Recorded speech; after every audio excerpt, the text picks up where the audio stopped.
what is it, how does it work, why are we all so excited about it, and then talk just very briefly about our program and what we're intending to do this year. So the Planning Board, if you're not familiar, has been around for 50 years. We're actually celebrating our 50th anniversary this year. We're very excited about that. We're going to have our celebration at the Hotel Syracuse. Will be one of the first, I think, events in there, so we're pretty excited about that.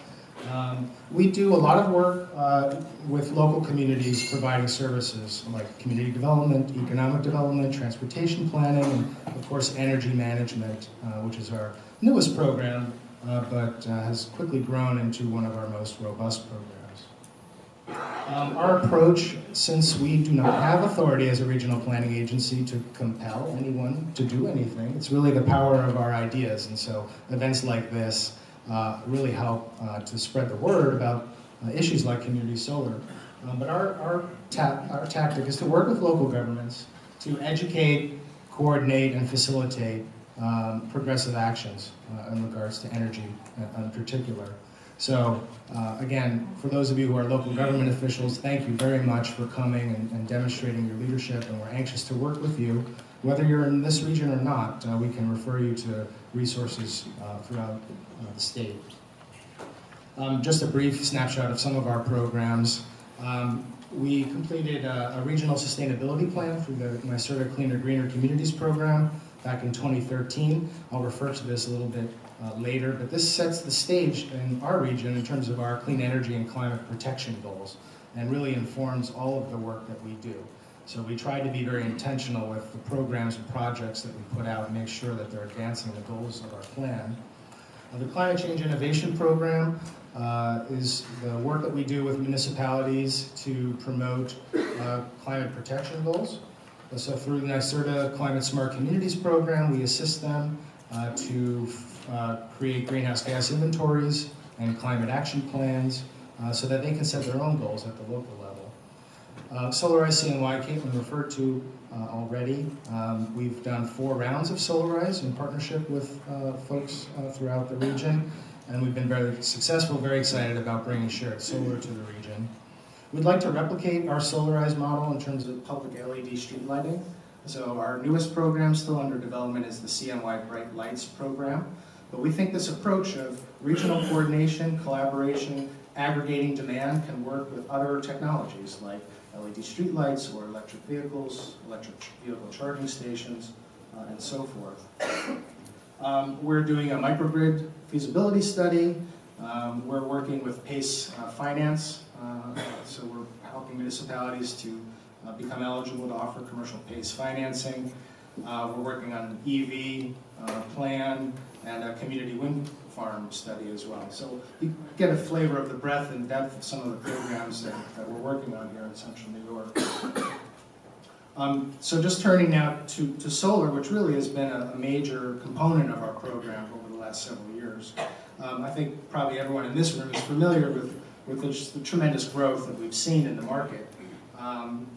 The industry installed over 7 gigawatts last year, up over 17% from 2014. More solar was installed than natural gas last year, which I think is pretty remarkable.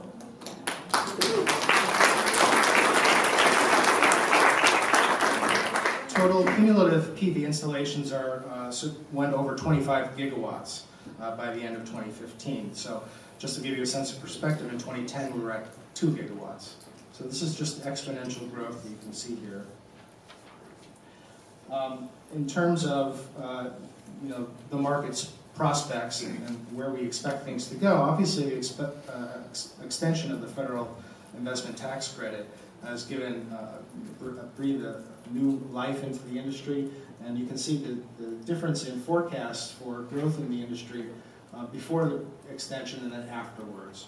So we're expecting 2016 to be a banner year, more than doubling what we did in 2015. And I think community solar is an important component of that overall growth. By 2020, SEIA, the Solar Energy Industry Association, expects that about 3.5% of our electricity as a country will come from solar. And I expect that could even be a conservative estimate. So when you look at the states and how New York is doing, you can see we've come up in the ranks, a slow but steady growth, And that's been intentional, I think, on the part of NYSERDA and the governor to provide incentives in a way that promotes sustainable growth, in contrast to some other states where we've seen some boom and bust cycles. And I think that's certainly a smart approach. Driving all of this, of course, is the dramatic decline in prices for solar. I think that trend is going to continue for the most part. But what we're seeing is that we've kind of hit a plateau in some respects, particularly when we think about soft costs for solar. So in the residential sector in particular, soft costs have grown as a percentage of total overall cost. When we started working on the DOE project, soft costs were about 50% of total cost, and now they're getting close to 2/3.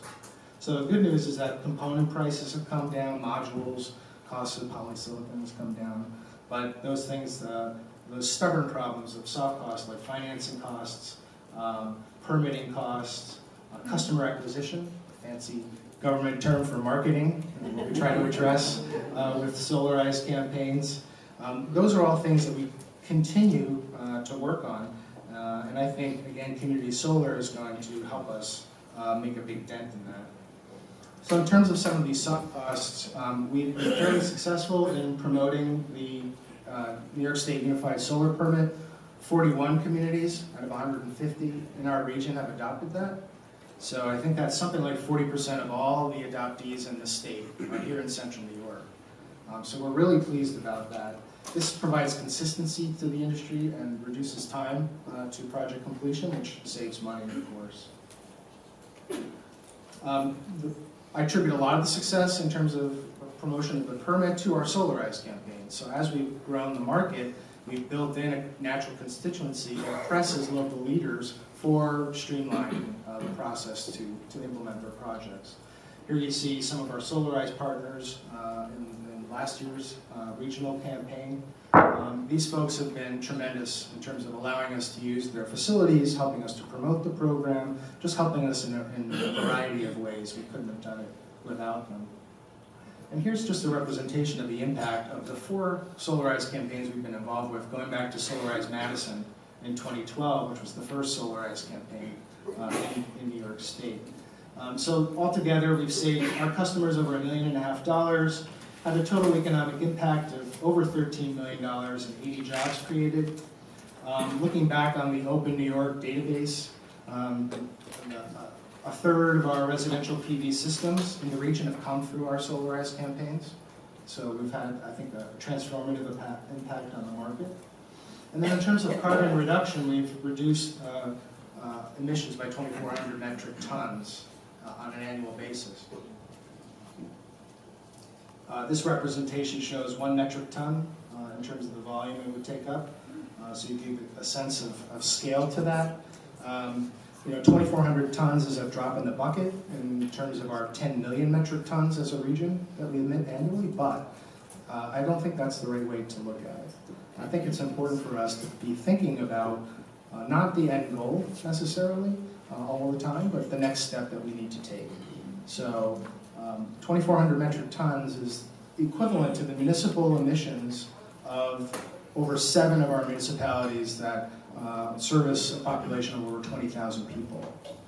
So, that for me is a more tangible way of thinking about the small steps and the progress that we're making, and I think we need to be thinking about, all of that cumulative progress over time. It's one of the great things I really enjoy about solarized campaigns is the immediate tangible impact that we see in our communities in terms of good paying jobs that are being created, happy, satisfied customers, but again, also in terms of things that we don't necessarily see tangibly, like carbon emissions. So this is a representation of the annual per capita emissions in the United States. You can see we're way off the charts in terms of some other countries. So I think that's important to keep in mind. Now, I commend NYSERDA for supporting all of these solarized campaigns across the state. I think many of you are probably aware there were 26 campaigns in 2015. There are going to be 31 campaigns this year.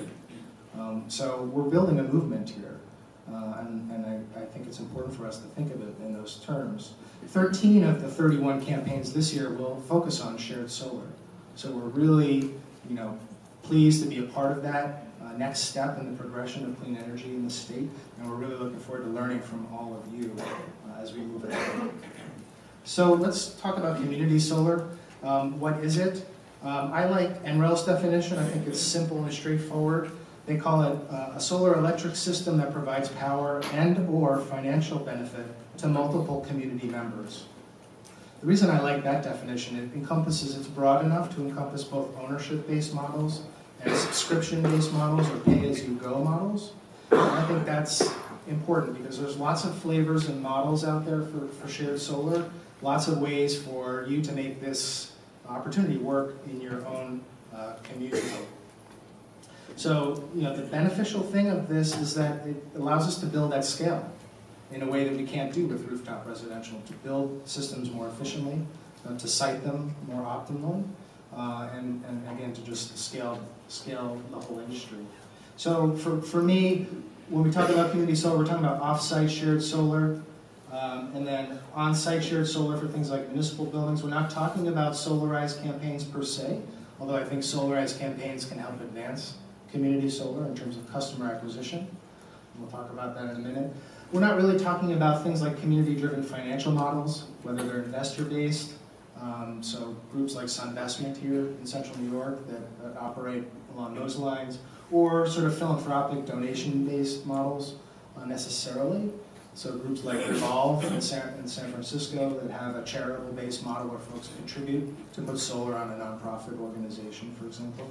We're really talking about these other two aspects of community solar. So how does it work? Many of us have seen probably, depictions similar to this. I think this can be confusing, at least it was for me when I started getting into this area.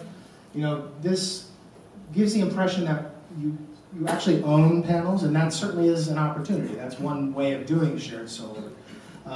It's not the way we're thinking about doing it for this year. We're looking more at a subscription-based model, but again, it's flexible enough to go either way. Of course, virtual net metering or community net metering, whatever you want to call it, is the mechanism by which shared solar works. So it's a way of assigning net metering credits to multiple customers.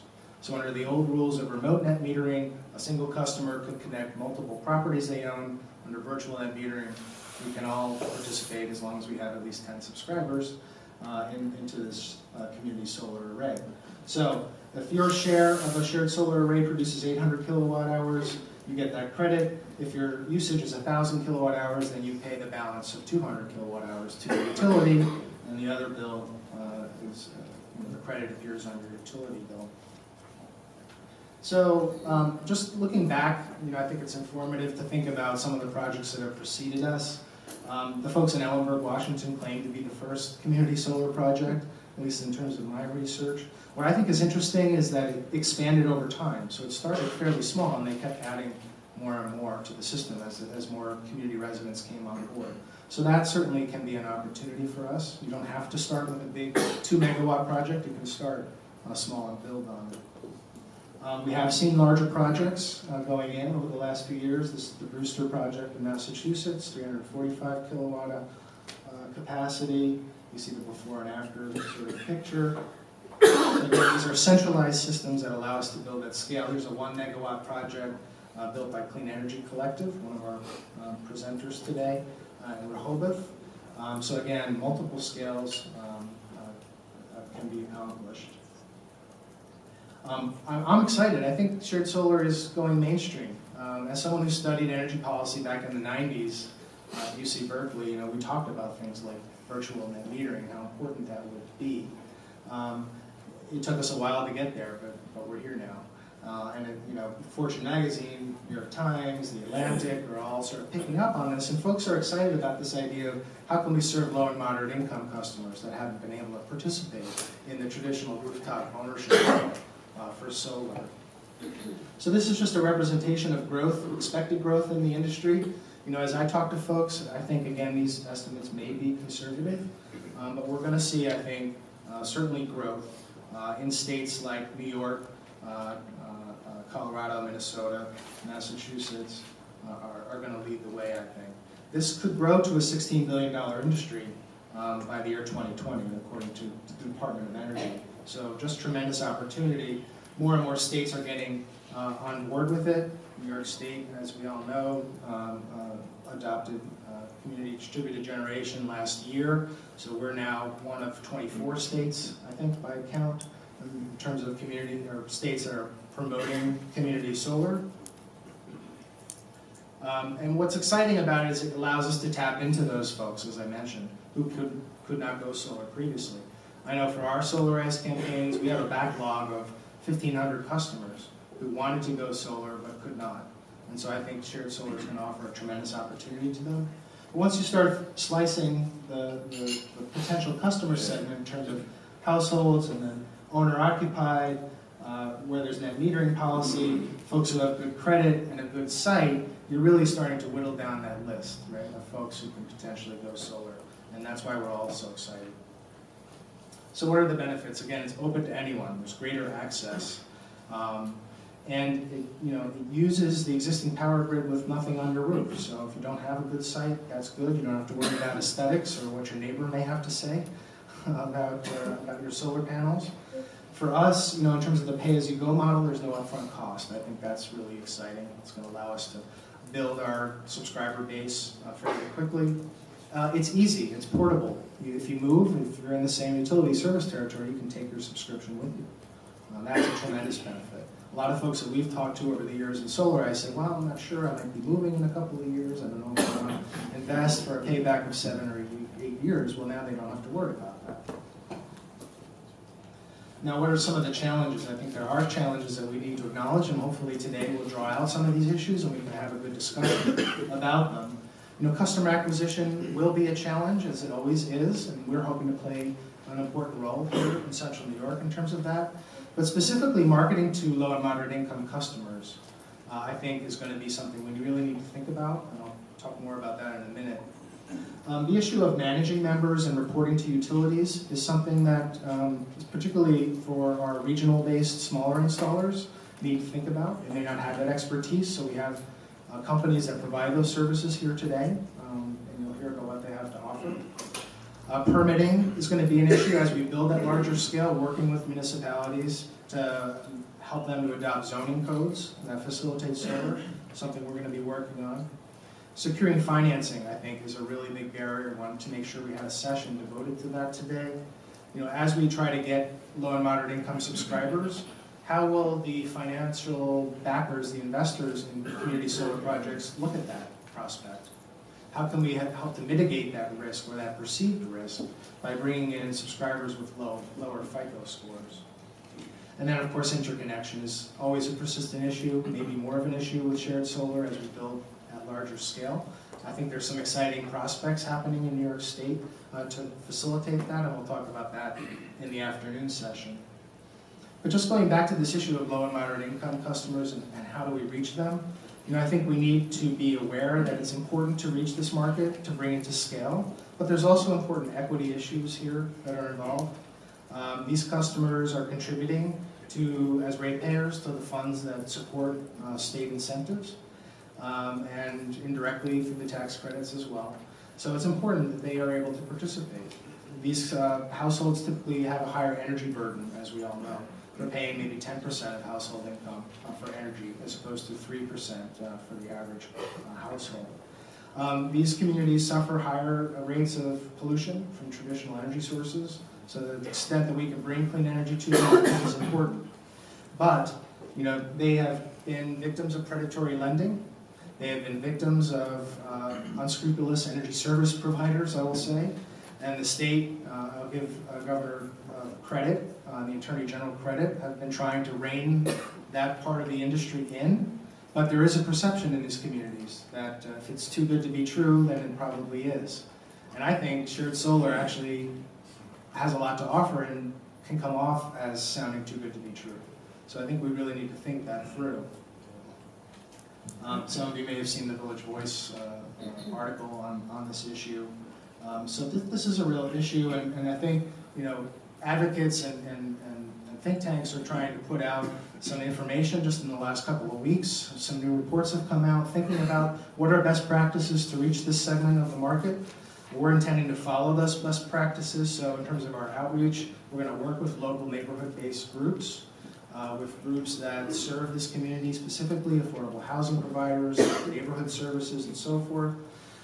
In terms of securing financing for projects that serve low and moderate income, we want to work with municipalities to be anchor customers for these projects and structure their participation in a way that provides some assurance to financiers. So how can a municipality, if the project is sited on municipal land or private land, how can they act as an anchor, off-taker, and serve as a backstop, if you will, with a longer-term PPA in order to give some certainty in terms of cash flows to the project so that these projects can get investment. This is just my attempt at sketching the sort of ecosystem of community solar development. And you'll notice I put developers in the center of the picture. I think that is accurate and important to recognize here in New York through the Rev Track 1 process. You know, a lot of this type of development is going to be developer driven, whether it's in solar or other spaces. But all of us have an important role to play. And I'm hoping that we can start off on the right foot with events like this and get all the different stakeholders on the same page in terms of how can we work collaboratively, whether you're a developer wanting to interconnect to the utility, working with landowners to find good sites, working with community-based efforts like Solarize to market the project, working with local government in terms of permitting or siting on municipal land. You know, all of these folks have a very important role to play. In terms of what we're thinking for Solarize CNY, some of you may have seen this graphic. I modified this from some material in NYSERDA put on one of their webinars. But you know, we're thinking the developer or the sponsor, whatever term you want to call it, will be responsible for building the system. We're not going to be building any solar systems at the planning board. But our role is to facilitate this whole process, right? So what does that mean? Again, recruiting members, customer acquisition through Solarize, working on the permitting, helping to the extent we can with financing, doing whatever we can to reduce project development costs. So we're very excited. We've been working over the last 2 years with municipalities, a number of municipalities in the region. We've been scoping potential solar projects on their properties. We've identified over 33 megawatts of new potential. Just to give you a sense of scale, we have about 20 megawatts installed in the region as of now. So if we were able to install, you know, even a fraction of that, we could be doubling the amount of solar altogether, just through our municipal projects alone. A subset of those municipal projects, like landfills, have a community solar opportunity, I think, to them. We'll be looking at that more in the next month. And we've been also screening potential sites as well. So we're looking at private public land that could be suitable for shared solar projects. We think there's potential there, and then developers are approaching us, commercial real estate brokers, as the word gets out. You may be fielding similar calls in your own office. I think the word is definitely getting out there that there's an opportunity there. We want to make sure that it's done in an orderly way, in a way that protects community values, that's not done willy-nilly, either in terms of, you know, using it prime agricultural land for shared solar, or trying to connect to the grid where it doesn't make sense. So this is just a representation of the GIS process we've been using to whittle down the list. We're making progress on that every day. And then we'll be reaching out to landowners to assess their interest in participating as a host. Now, we've thought of some criteria for success here. You know, I think terms need to be flexible and affordable for participants, especially low and moderate income customers. We need to make sure we're doing things the right way, that we're complying with all applicable laws, that we're maximizing the value of these projects, and that we're contributing towards local and regional energy goals. I started off talking about some of the goals that we've established in the region. This is a representation of our greenhouse gas inventory. You can see electricity consumption is a pretty good slice, so that you can certainly make a dent in terms of things like Solarize. But we're spending a lot of money on energy in central New York. Some of your regions may be different than this. Statewide, we spend about 5.5% of our GDP on energy here in Central New York. It's 8% of our gross regional product. So again, anything we can do to make energy more affordable for things like solar is good for all of us economically. I think, given what the energy landscape looks like right now in the state in terms of some of the controversies that are going on right now, in terms of coal plant closures, like the Dunkirk facility, the governor's taken NRG to task for this. Solar can certainly make a contribution to our energy supply. Similarly with the nuclear power facilities in the region. Those of us here in Central New York are tracking Fitzpatrick. Those of you around the state may have read about it as well, but Entergy has said they will close the Fitzpatrick facility. We've got folks on both sides of the issue, of course. Folks in Oswego County think that it's important to protect those jobs and fossil-free emission sources of energy.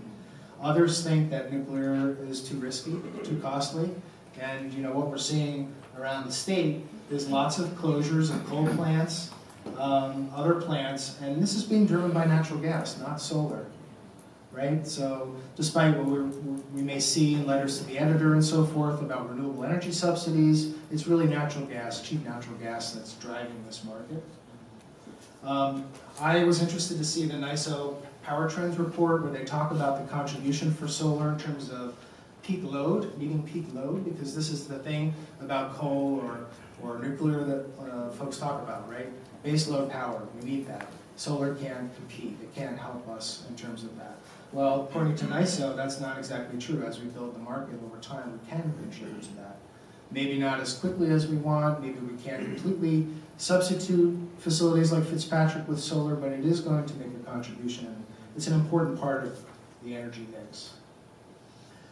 We, in our sustainability plan, looked at the contribution of renewable energy. This was several years ago, and we were highlighting energy efficiency, and I think that's important, of course.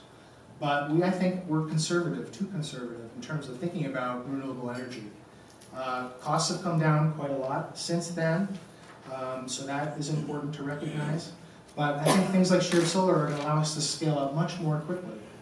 So how quickly can we do it? It all depends, right? It depends on folks like us pushing the market forward. Starting from the base of 20 megawatts where we are now, if we grow at a 33% annual growth rate, we can get to 20% of our region's electricity by 2030. If we grow at a more modest 25%, we can reach certainly 10% of our electricity by 2030. Now, is this realistic? Well, in the last 5 years, our growth rate in the region has been over 80% on an annual basis. So no one can say for sure whether that growth rate will continue or whether it will be more similar to this, but again, a lot of it is going to depend on us. Just meeting that 10% goal is going to contribute over $1 billion to our regional economy. But part of what I'm trying to think about is, how do we get there? Doing small projects like the DeWitt Town Hall was great when we did it 4 or 5 years ago. The county, Onondaga County, should be commended for their large projects, 9 megawatts of new solar coming on board in partnership with Solar City. But we need more opportunities to build this industry, to build this market, to provide services to more people. Because as we do that, we build a constituency for more solar. So it becomes a self-perpetuating cycle. And just to close out, I like this website, if you haven't seen it, carbonvisuals.com. They visualize the emissions. This is the daily emissions from New York City. So I think, just again, at least for me, there's a sense of urgency to all of this, right? We need to make this transition as quickly as possible, while recognizing that it's going to take small steps, incremental change to get there. So thank you so much for coming today, for participating in this, and for being champions in your own community. We really look forward to working with you, as we all move ahead with this together. What I'd like to do is just transition right into the next session.